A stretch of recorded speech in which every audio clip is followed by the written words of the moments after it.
A história não contada do Byford Dolphin Disaster é um conto sobre tecnologia, perigo e o duro poder das profundezas do mar. Os mergulhadores que procuram petróleo e gás têm de navegar numa dança complexa com pressão, gases e equipamento de segurança. Mas o que acontece se este delicado equilíbrio se rompe, resultando numa tragédia catastrófica que desafia a imaginação? Junte-se a nós e mergulhe nas profundezas sinistras de um mistério marítimo da vida real, onde um único erro desencadeou uma reação em cadeia inimaginável, alterando para sempre o destino daqueles que ousaram explorar o desconhecido. Byford Dolphin era uma grande plataforma flutuante utilizada para perfurar no fundo do mar. Trabalhava no Mar do Norte, perto da Grã-Bretanha, Dinamarca e Noruega. Foi o incidente de 1983 que a trouxe à luz do dia, quando uma súbita explosão submarina causou a morte de 4 mergulhadores e um trabalhador, e feriu outro trabalhador. Mas como é que o acidente ocorreu apesar das medidas adoptadas? Inicialmente, chamaram-lhe Deep Sea Driller. Foi a primeira do seu gênero da série Aker 3, um grupo de plataformas de sucesso. Foi fabricada pelo grupo Aker e concluída no estaleiro Aker Verdal em 1974. O Byford Dolphin era bastante grande. Tinha cerca de 108 metros de comprimento, 67 metros de largura e 36 metros de profundidade. Podia perfurar muito longe, até 6.100 metros debaixo de água. Também podia trabalhar em águas tão profundas quanto 460 metros. Esta plataforma foi feita para perfurar e tinha ferramentas especiais para o efeito. Quando foi construída, seguiu todas as regras rigorosas da Noruega para garantir que era segura e suficientemente boa. Mas, com o passar do tempo, foi banida das águas da Noruega. O Byford Dolphin podia mover-se um pouco por si próprio, utilizando os seus motores para se manter no lugar. Mas se precisasse de ir para longe, tinha de ser puxado por barcos especiais, chamados rebocadores. Então, no sábado, 5 de novembro de 1983, às 4 o'clock da manhã, algo de muito mal aconteceu enquanto a plataforma estava a perfurar para obter gás num local chamado Campo de Gás de Frigg, no Mar do Norte, perto da Noruega. Havia 4 mergulhadores dentro de uma câmara especial no convés da plataforma. Esta câmara estava ligada a um sino de mergulho por uma pequena passagem. Os nomes dos mergulhadores eram Edwin Arthur Coward, Roy P. Lucas, Bjorn Giaever Bergersen e Truls Hellevik. Foram ajudados por 2 outros trabalhadores chamados William Cremont e Martin Saunders. O que aconteceu foi o seguinte: os mergulhadores Edwin Arthur Coward e Roy P. Lucas estavam a descansar numa parte da câmara enquanto o sino de mergulho com Bergersen e Hellevik tinha acabado de ser puxado para cima depois de um mergulho. Bergersen e Hellevik deixaram o seu equipamento molhado numa passagem e entraram na câmara. Normalmente seguiam estes passos: fechar a porta do sino de mergulho que estava ligado à passagem, aumentar um pouco a pressão no interior do sino de mergulho para fechar bem a porta, fechar a porta da câmara onde se encontravam, que também estava ligada à passagem, reduzir lentamente a pressão na passagem até ficar igual à do exterior, abrir o grampo para desligar o sino de mergulho da passagem. Mas algo correu mal. Um dos trabalhadores, Cremont, abriu a braçadeira que selava a passagem demasiado cedo.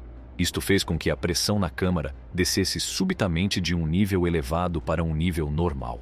Esta corrente de ar foi tão forte que encravou. Coward, Lucas e Bergersen foram afetados pela pressão da explosão e morreram, como mostra o diagrama.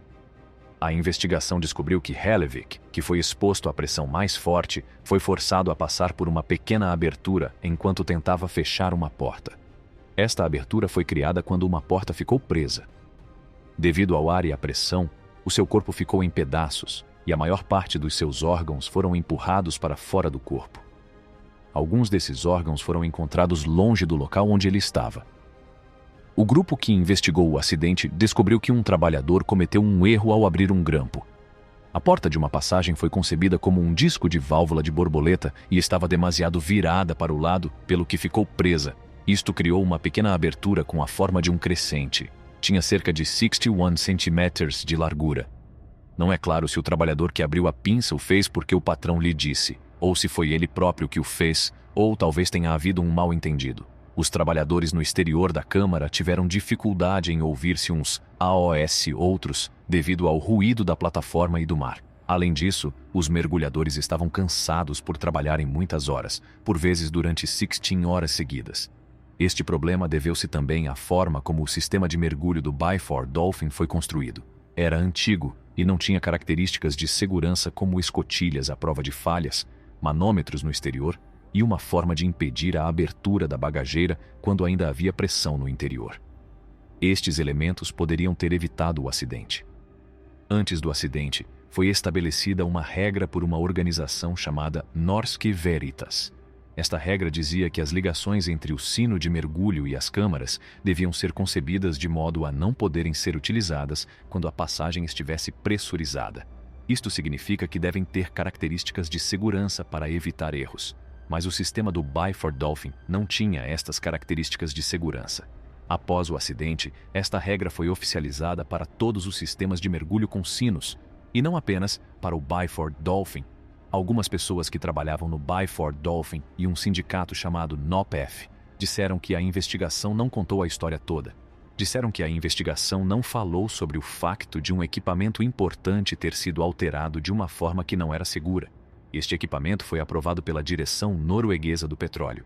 Também disseram que o acidente aconteceu porque não tinham o equipamento correto, como braçadeiras que não podem ser abertas quando há pressão, manômetros no exterior e uma forma segura de comunicar.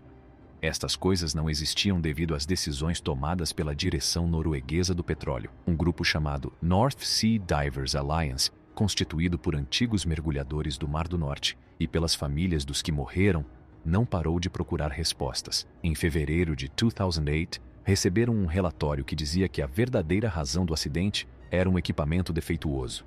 Claire Lucas, filha de Roy Lucas, acreditava que o governo norueguês era responsável pela morte do seu pai, pois sabia que a câmara de mergulho não era segura. As famílias dos mergulhadores receberam finalmente uma indemnização do governo norueguês 26 anos após o acidente. Este não foi o único grande acidente que ocorreu no local. Em 1 de março de 1976, a plataforma ficou presa quando se deslocava de um ponto do Mar do Norte para Bergen. Todos os que se encontravam na plataforma tiveram de sair, mas, infelizmente, 6 pessoas faleceram por terem caído dos seus barcos. Houve ainda outro incidente. Em 17 de abril de 2002, um norueguês de 44 anos, trabalhador da plataforma, foi atingido na cabeça e morreu num acidente de trabalho. Devido a este acidente, a plataforma perdeu um contrato de trabalho com uma empresa chamada Statoil, que estava preocupada com a forma como as coisas eram feitas na plataforma. O acidente custou muito dinheiro à empresa, que deixou de poder fazer o seu trabalho. Ao emergirmos das profundezas da história, saibam que há histórias à espera de serem contadas debaixo das ondas. Se quiser mais segredos interessantes e histórias por contar, não se esqueça de subscrever, gostar e carregar no botão de notificação para se manter atualizado sobre os nossos últimos mergulhos em mistérios intrigantes.